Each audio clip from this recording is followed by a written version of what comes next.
É a vós que eu dirijo a minha prece, e de manhã já me escutais. Desde cedo eu me preparo para vós e permaneço à vossa espera. Graça e paz, cara amiga, caro amigo, que acompanha diariamente a nossa meditação sobre a Palavra de Deus, no Santo Evangelho, sobre a Palavra de Deus, na Santa Liturgia, neste sábado, com o qual nós concluímos a 12ª semana do Tempo Comum. E neste sábado, nós, como cada sábado é um dia de uma meditação mariana, a gente sempre envolve Maria nessa meditação, mas hoje nós temos a alegria de celebrar o Imaculado Coração de Maria, o Imaculado Coração de Maria. Porque o sábado, depois da festa do Coração de Jesus, Sagrado Coração de Jesus, é a memória do Coração Imaculado de Maria. Em 1917, quando Nossa Senhora aparece em Fátima, e ali nós recebemos essa visita de Nossa Senhora que nos estimula a oração, a prática da oração para a conversão, ela diz aos três pastorinhos, a Jacinta, a Francisco e a Lúcia, ela diz esse recado, ela dá essa palavra: no fim, o meu coração imaculado triunfará. Esses três meninos receberam o recado e transmitiram esse recado para nós, e que hoje eu posso repetir essa alegria, não é, dessa certeza de que o coração imaculado triunfa. Bom, aqueles três meninos trouxeram o recado, e eu estou repetindo o recado, mas quem sou eu? Eu sou o Padre José Raimundo dos Santos, eu sou da Diocese de Amargosa, na Bahia, e tenho a alegria de a cada dia meditar com você aquilo que está no coração da igreja, que a igreja conserva no seu coração, porque a igreja imita Maria. Maria conservou no seu coração tudo aquilo que foi dito de Jesus, e a igreja também conservou esta palavra de Jesus no seu coração. E é muito interessante notar o seguinte, porque essa palavra que hoje a gente encontra escrita num livro, essa palavra primeiro, ela foi palavra, ela foi dita, ela foi fato, ela foi acontecimento. E esses fatos e esses acontecimentos foram conservados na memória de Maria, na memória das pessoas que foram envolvidas nas cenas, foram conservados e depois foram transmitidos. Foi a igreja que depois escreve tudo aquilo que ela tinha na memória, na recordação. Ainda ontem eu fiz um texto falando sobre o São João e fiquei muito assim encantado, né? Olhando uma foto de uma fogueira e pensando o que as fogueiras eram no tempo passado, não é, como lugar de meditação, como lugar de transmissão, de aquecimento, de histórias, de transformação de ideias. O texto está lá, depois você vai e leia aí no meu perfil.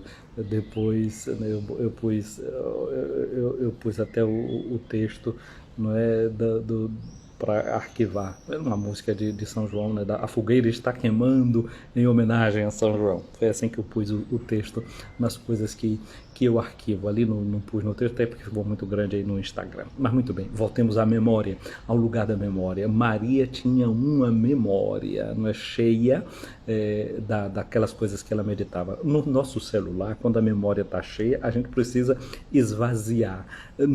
A memória da palavra de Deus, essa memória como essa de Maria, ela nunca fica cheia. Ela vai sempre se renovando e vai cedendo lugar. O que é que a gente diz, não é? Que conhecimento não toma lugar, não é? Conhecimento não toma espaço, porque o conhecimento ele vai sempre sendo transformado, ele vai sendo compactado dentro da vida da gente, né? Então, na medida que ele é compactado, esse conhecimento, ele se torna uma palavra breve, porque a tendência da palavra é ela ser abreviada, como Jesus faz: dou-vos um mandamento novo, amai-vos uns aos outros como eu vos amei. Nisso tudo está abreviada. Toda a palavra de Deus está abreviado nisso. Então a palavra vai se transformando em palavra breve, em palavra compacta, não é? Assim como a palavra que foi toda dita por Deus desde o momento da criação, porque tudo foi feito por meio da palavra, essa palavra se abreviou em um ser humano, em Jesus, que tomou lugar no seio de Maria. Olha, a palavra que criou o universo, que fez com que todas as coisas se expandissem, se dilatassem, que é assim que o universo é feito, né? Por expansão, ele está se expandindo até hoje. De repente, tudo ficou condensado, compactado num gameta, numa célulazinha que era pequenina no seio, no ventre de Maria. E de novo, a gente pensando nisso, né? A gente pensa no valor da vida, como a vida é importante, essa vida pequenina, abreviada, não é de poucos dias que sejam, mas como ela carrega em si um projeto grande, um projeto imenso, que a gente precisa de dar tempo, de dar espaço para que essa palavra breve que é colocada no ventre de uma mulher com todo um DNA, com toda uma escrita, isso vá se tornando tecido, vá se tornando texto, vá se ampliando e traga uma comunicação, uma mensagem de Deus para a humanidade. Pensar no coração imaculado de Maria é a gente voltar o olhar da gente para aquilo que vai acontecer, não é? A festa da Imaculada Conceição, o 8 de dezembro, a gente celebra essa Conceição Imaculada. Então, pensar um pouco nesse coração imaculado de Maria e a gente pensar que esse coração começou a ser formado no ventre ditoso de Ana, como a gente canta no ofício da Imaculada Conceição, no ventre ditoso de Ana concebida. E falar que esse coração é formado no ventre de Ana, nós estamos falando do miocárdio. Mas o coração de Maria é mais do que o seu miocárdio. O coração de Maria é o centro, é o núcleo da sua intimidade. E esse coração, como é que ele é formado? Ele é formado na tradição do seu povo.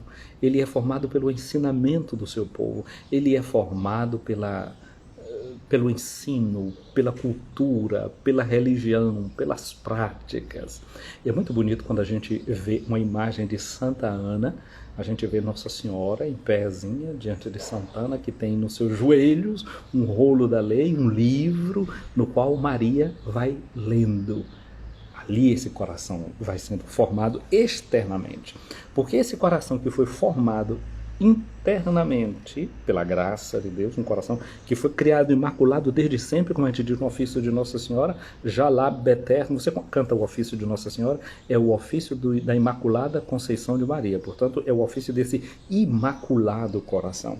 Então, Jalab Eterno, desde a eternidade, este coração foi pensado, desejado, querido por Deus, assim como cada um de nós foi pensado, desejado, querido por Deus para sermos santos e imaculados no amor.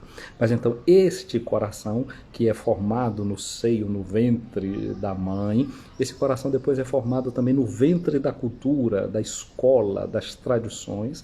E então Maria recebe do influxo de Ana, a sua mãe, tudo aquilo que a palavra de Deus era transmitida no meio do povo de Israel e que ela recebe. Como é que nós estamos formando o coração dos nossos jovens? Como é que nós estamos formando o coração das nossas jovens? Qual é a base para a formação do coração? O coração não é apenas um dado biológico. Muitas vezes a gente pensa que a biologia traz tudo que a gente precisa sobre a vida do ser humano, não é? E aí a gente pode ter uma lógica biológica. Não é que a vida é escrita, não é pelo aspecto biológico, que a razão da vida é só biológica. A gente dá passos que vão para além disso e a gente vai dizer que a vida ela é teológica, e por isso que quando a gente vai falar da vida, de vida eterna, a Bíblia não vai falar de bios, não é? Que significa também todos os recursos que a gente pode ter para viver, não é? Como no filho pródigo, você vai dizer que quando ele diz que gastou todos os seus bens, tem lá que ele gasta todo o seu bios, todas as suas substâncias, não é? E aí substância para a gente estar vivo são substâncias químicas, são substâncias materiais, são aquilo que a gente precisa para viver, é a casa que a gente precisa para estar protegido, é a roupa que a gente precisa para se vestir, para proteger a gente. Mas quando na Bíblia vai se falar de vida eterna, precisou de uma palavra nova, a palavra Zoé. A palavra Zoé. E se é verdade que a vida biológica ela vai crescendo pelo acúmulo das coisas que ela vai recebendo, porque a gente vai comendo, etc., aquilo que a gente vai nutrindo o corpo, a gente vai se expandindo, a gente vai crescendo, vai tendo vigor, vai tendo energia. Já a vida que é a Zoé é uma vida que cresce dentro de uma outra perspectiva, que é a vida eterna, que é muitas vezes uma vida que vai crescendo quando a gente às vezes vai perdendo, não é? Teu amor vale mais do que a vida. Às vezes a vida da gente, a gente percebe que ela tem um valor, mas quantas vezes você diria assim, eu daria a minha vida pelo meu filho, Eu daria tudo para que esse problema não tivesse acontecido com ele, mas comigo. Quanta gente na hora que vê um filho doente diz assim, oh meu Deus, que eu prefiro que morra eu a morrer o meu filho. Olha aí, o teu amor por aquele filho, o teu encantamento por aquela vida está sendo mais forte do que a tua vida biológica. É isso aqui, a vida eterna, palpitando dentro da gente. Às vezes, não, eu daria a minha vida pela sua. Eu preferia que fosse comigo, eu preferia que fosse eu. Não é? Eu preferia que fosse eu. Isso aqui é você dizendo assim, que a vida, que tem uma tendência, porque qual é a tendência? É um instinto da conservação. Não é? Então, quando a gente tem o instinto, o cheiro da eternidade, o instinto da conservação se recolhe. Uma mãe, ela prefere que viva o filho. A mãe prefere que viva o filho. Quantas mães tomaram a decisão de correr o risco, não é? Santa Jana Mola, como por exemplo, ela disse assim, eu preferi correr o risco de levar avante uma gravidez na qual ela morre, para que o filho, a vida que ela trazia dentro do seu ventre, se perpetuasse. O amor vale mais do que a vida. Então foi o amor que se doou. Essa vida não é vida biológica, é vida do eterno, é vida de Deus, é vida do grão de trigo que morre para se perpetuar. É a vida de Jesus. Ele preferiu morrer, ele não se apegou ociosamente à sua divindade, se fez homem semelhante a mim, semelhante a você, mas ele também não se apegou ociosamente à sua vida. Se Jesus tivesse compactuado aqui, ali, acolá, pode ser que ele tivesse morrido com 80 anos. Mas não. A vida dele foi vida decidida por aquilo que é o querer de Deus e a sua vontade. Por isso ele bateu de frente com um sistema, bateu de frente com tradições que se desvirtuavam daquilo que era o plano e o projeto de Deus, correu todos os riscos e pagou por ele. Foi uma vida breve, uma vida abreviada, uma palavra abreviada, mas profunda, impactante, transformadora.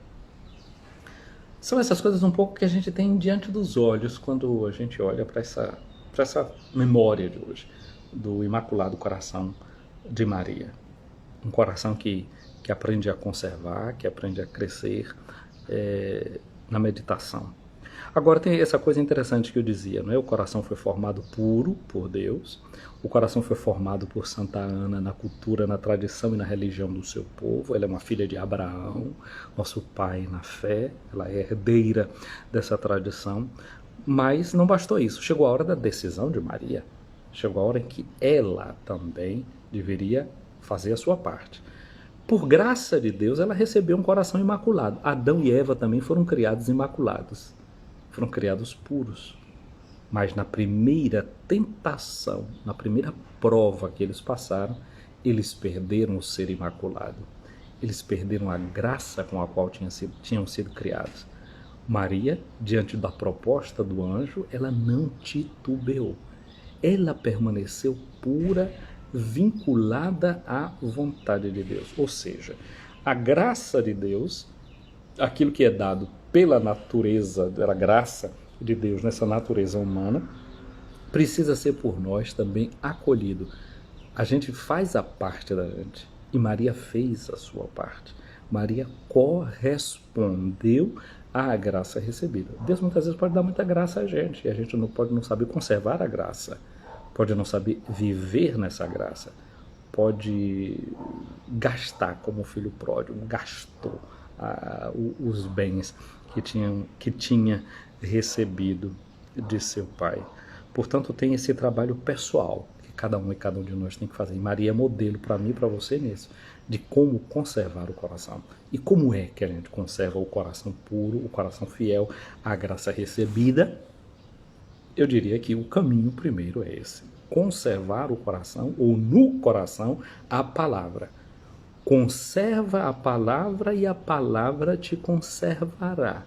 Porque foi por meio da palavra que nós fomos criados, por meio da palavra é mostrado para nós, é vislumbrado para nós o nosso horizonte missionário nesse mundo, qual é a nossa missão de vida, qual é a nossa vocação. Então, esta palavra, fiéis a esta palavra, nós nos conservamos na graça original de nossa criação, naquele plano de Deus para você, naquele plano de Deus para mim, e a gente vai frutificando, porque o nosso chamado é para dar frutos. Bom, vocês sabem que aqui em Roma está acontecendo nesse final de semana um encontro mundial das famílias com o Papa. É um encontro que ele é multicêntrico, pluricêntrico, como quisermos falar. Ele acontece uma fase aqui, mas ele tem a fase que é diocesana, ele vai ter a fase que é local aí em cada país, vai ter a sua fase aí no Brasil, no país que você estiver me acompanhando, né? Mas está tendo esse encontro aqui, essa semana do Papa com as famílias. Hoje à tarde o Santo Padre vai celebrar na Praça de São Pedro, a missa do domingo do 13º, do 13º domingo do tempo comum. No povo de Jesus, a vida da família também era uma vida muito, muito importante. E a família se nutria das tradições do povo. Uma das tradições fortes do povo era a peregrinação para ir, por exemplo, até Jerusalém para celebrar a festa da Páscoa. Era uma festa que durava 7 dias. No 8º dia se concluía essa festa e as pessoas voltavam para o tempo normal, retornavam para seus lugares. E Maria, José, Jesus, eles tinham por tradição deixar a cidade de Nazaré e ir até Jerusalém, subir, da Galileia para Jerusalém, e depois faziam o retorno para a sua vida. E em um ano muito especial, quando Jesus completou 12 anos, daqui a pouco eu digo porque esse ano era especial, eles vão até Jerusalém, como faziam a cada ano. A leitura do Evangelho de hoje é Lucas 2, versículos de 41 a 51. Diz assim: os pais de Jesus iam todos os anos para Jerusalém para a festa da Páscoa. Esse era o costume deles, Eles iam em romaria. Que alegria quando me disseram, vamos à casa de Deus, e afinal meus passos se detêm às tuas portas, Jerusalém. Jerusalém, cidade bela, és meu regozijo. E aí vão eles, nesta romaria, nestas peregrinações, cantando, rezando, louvando a Deus. Passam pela cidade de Jericó, aquela cidade que é a cidade mais baixa que tem ali.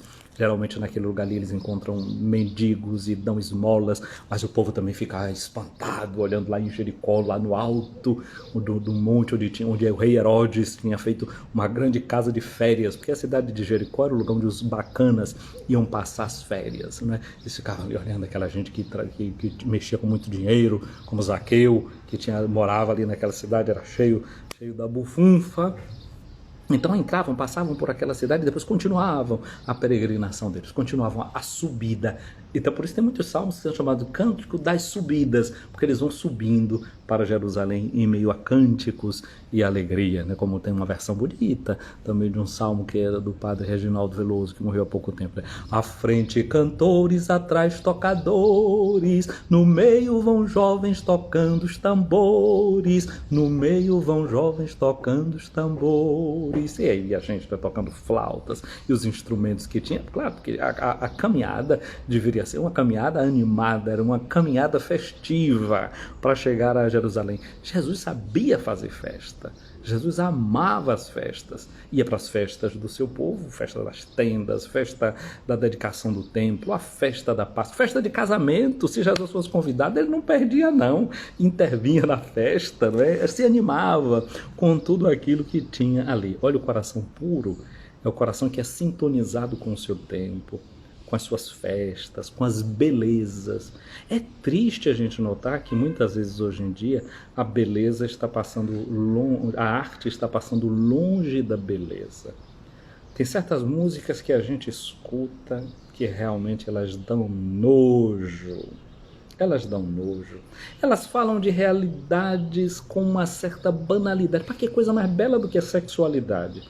Mas em muitas músicas que a gente escuta hoje em dia, a sexualidade é banalizada, é reduzida à dimensão mais animalesca. E como se não bastasse isso, as pessoas são chamadas até com nomes de animais, Cadela, cachorro, cachorra, sei lá o que é, periquito, papagaio, sei lá.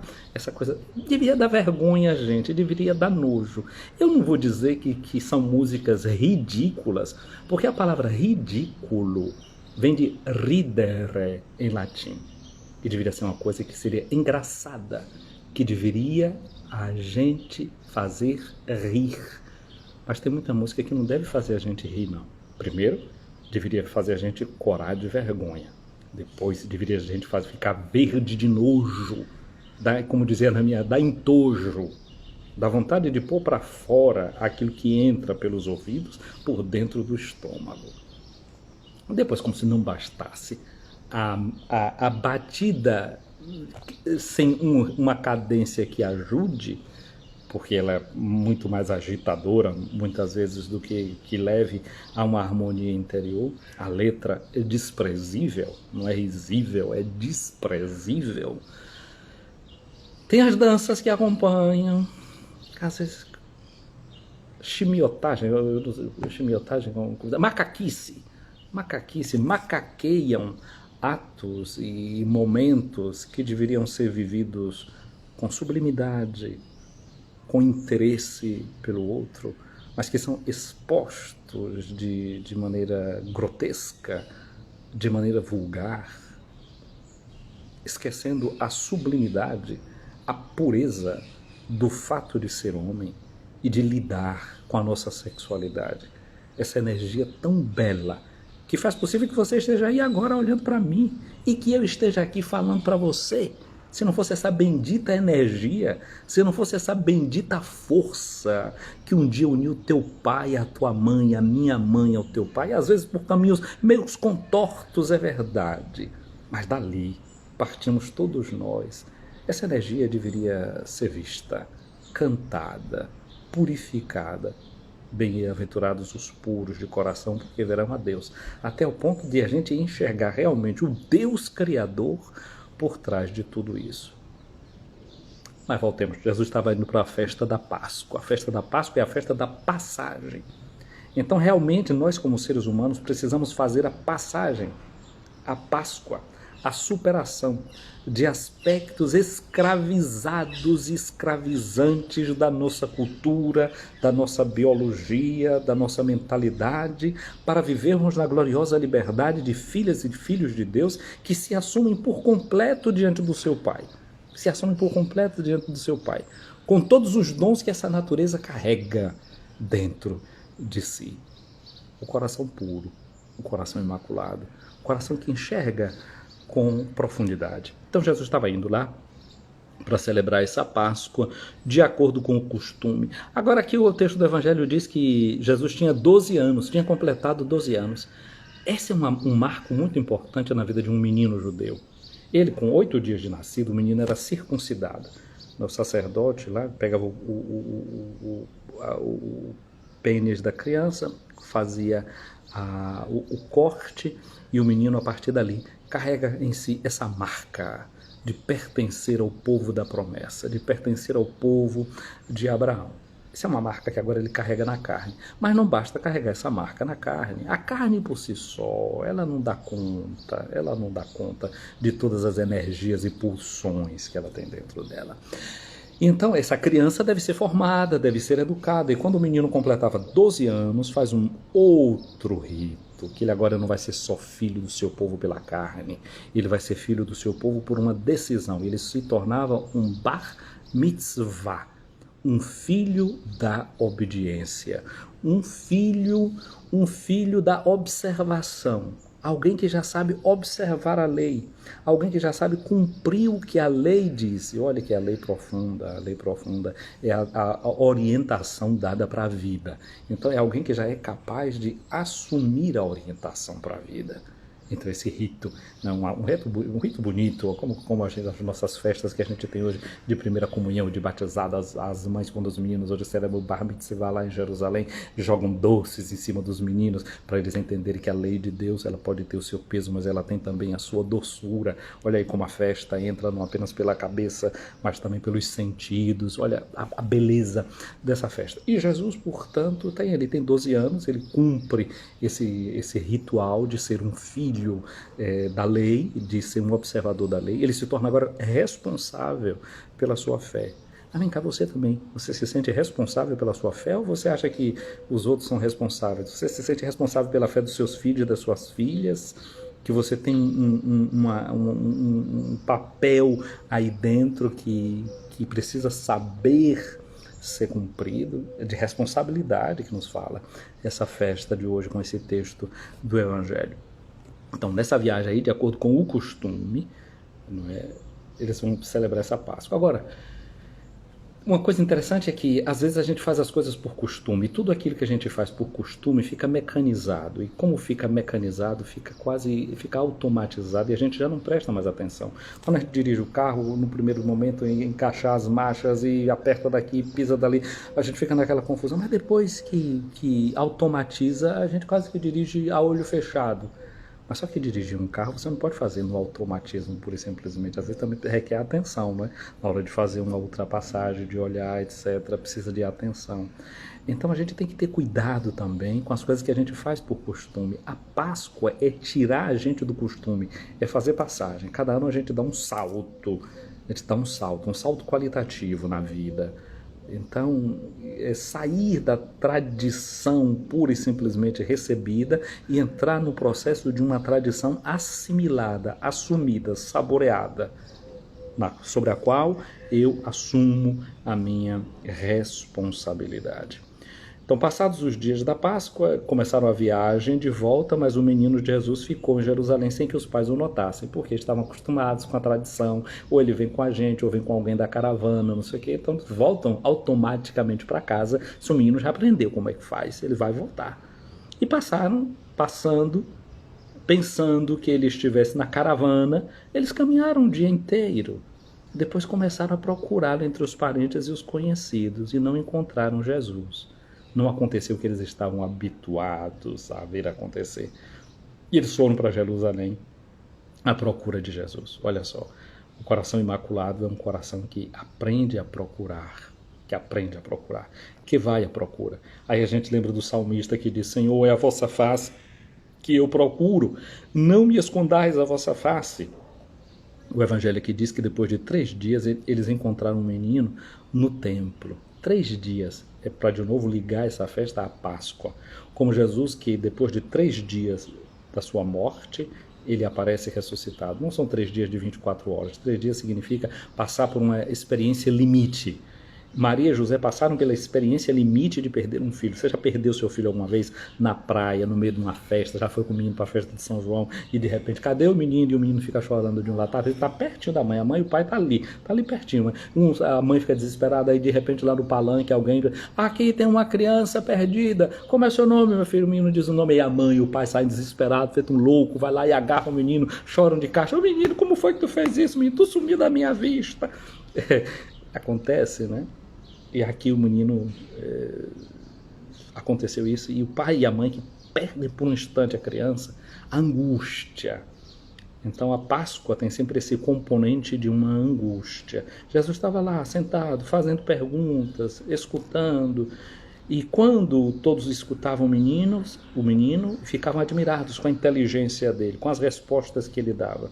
Os pais, ao ver isso, ficaram admirados, e a mãe disse: meu filho, por que agiste assim conosco? É uma mãe que interroga o filho. Olha, teu pai e eu estávamos angustiados. A delicadeza do coração imaculado é aquele coração que sabe dar precedência. Maria não diz: eu e teu pai estávamos angustiados. Teu pai e eu. O coração imaculado é aquele que sabe dar ao outro o primeiro lugar, que sabe dar precedência.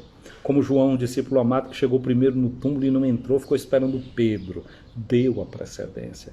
Sabemos dar precedência. Coração imaculado é coração que deixa o outro passar à frente, que deixa o outro ir por primeiro.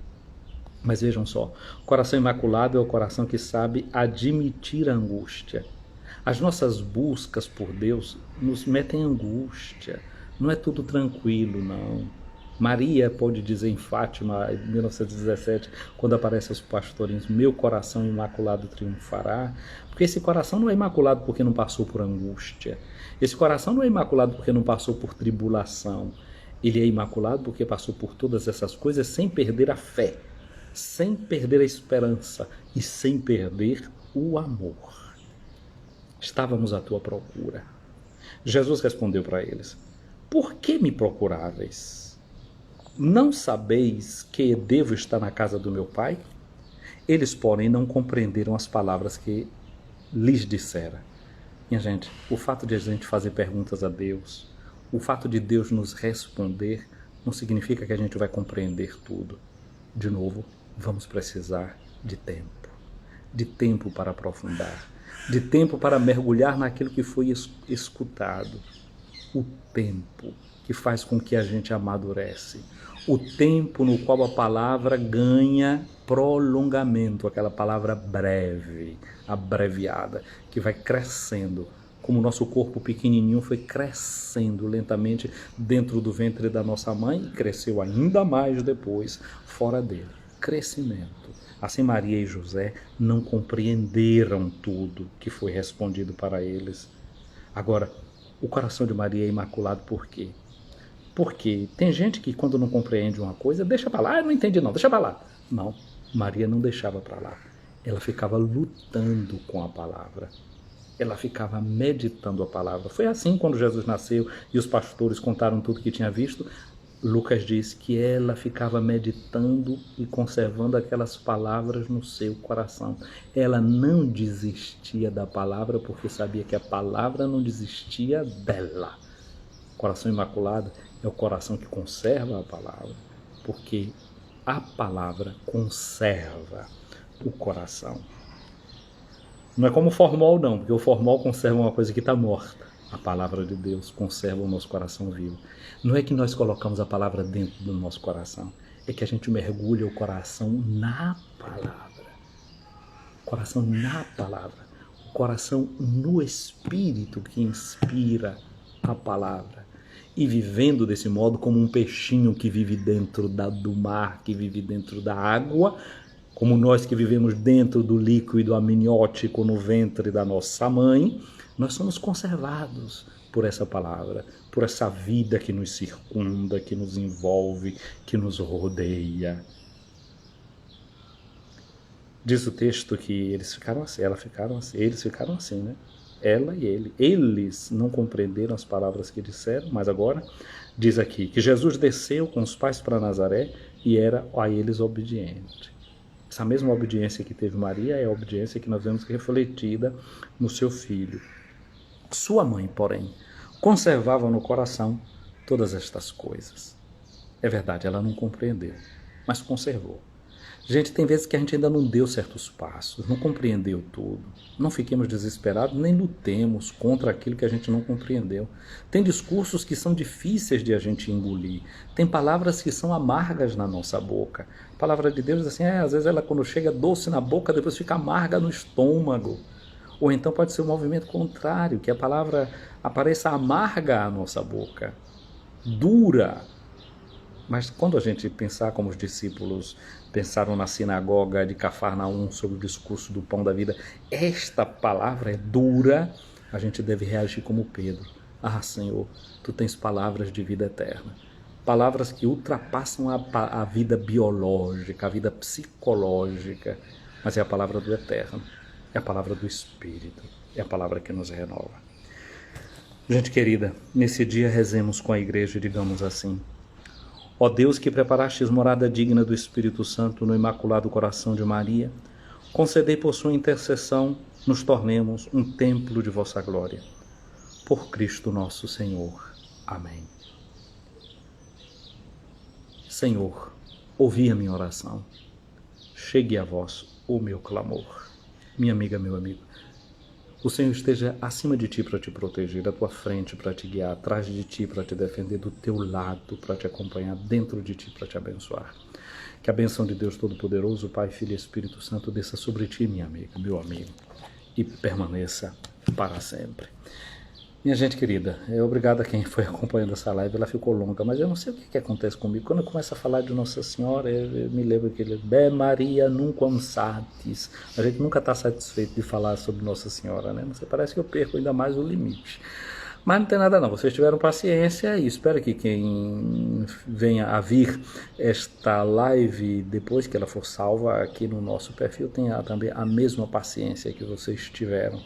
E que essa paciência se transforme em ciência, em conhecimento que fomente sabedoria, e ter sabedoria é sentir sabor, é sentir o gosto, daquelas coisas que são de Deus, das coisas que são nossas. Um abraço aqui à gente querida que está aqui perseverando nessa live, acompanhando. Silvia Fernando, um abraço, Silvia. Uma colega querida dos meus tempos de escola em Amargosa. Odaleia, um abraço para ti, para Kelly CPJ, um abraço para Lula Ordelo. Lu tá aí no São João, hein? Eu vi tuas postagens, que vontade, que saudades que tenho. Um abraço, Lu, para ti e para tua linda família. Um abraço para Emanuele Soares, um abraço para Mari Caldas. Silvia diz aqui que o Imaculado Coração de Maria triunfe sobre nossas lutas diárias, que assim seja. Joyce França aí fazendo o São João acontecer na nossa região. Um abraço, Joyce, para ti. Um abraço para Sandra aí em Brasília, para Rosângela Horas, para Nadinho Cabeleireiro. Nadinho, eu gostei de que você lá organizou a nossa rua lá, a Bela Vista. Eu vi que estava tudo muito bonito, não é, tudo muito bem decorado. Minha mãe foi quem mais ficou feliz, porque aquela parece que é a mais festeira de todas, apesar de não ir a festa nenhuma, mas tem um espírito festivo, estava muito contente. Graças a Deus, a rua agora ficou com colorido. Tá bom, obrigado por essas alegrias que você dá ao nosso povo. Um abraço para a Nide Gomes, e ela pede as nossas orações pelo seu pai. Nós esperamos que essa nossa bênção, Nide, chegue a você, ao seu pai, né, em forma de saúde e recuperação. Um abraço para Ronaldo Andrade 7, que ela, Nide, pede, né, que Deus que sabe de todas as coisas, não é, intervenha com sua graça. A Caida Pro, um abraço para você. Ronaldo Andrade pergunta se essa live vai ficar salva. Vai, essas minhas lives ficam tudo salvo, não perde nada. Depois vai ficar salvo também lá no meu canal do YouTube. Se você não está inscrito no meu canal do YouTube, se inscreva. Se você não segue o meu perfil, siga. Eu estou também lá no Facebook. Em todos os lugares me cerque que vai estar tudo isso lá. Consa Rezende, um abraço para ti também. Um abraço para Rita de Cássia. Thay Peixoto Queiroz, também um abraço para ti. A Natália Mercedes, um abraço. Silvia diz assim: Maria Santíssima, Nossa Senhora do Bom Conselho te abençoe, amém, e cubra com seu manto materno. Gente querida, eu vou ficando por aqui. Como eu já disse, a live fica salva. Você que vai entrar depois, curta, comente, encaminhe. Também aquele meu texto lá de São João, se você quiser, pode ir lá, curta, encaminhe, comente. Essas coisas são feitas, não é para ficar ali de qualquer jeito, não é para gerar discussão no coração de vocês, para que vocês intervenham, pensem, falem. Então eu estou aqui esperando a sua reação. Um abraço para a Angélica Teixeira aqui chegando. Angélica, você está chegando, eu estou saindo, estou já nos finalmente. Gente querida, fica com Deus. Feliz sábado.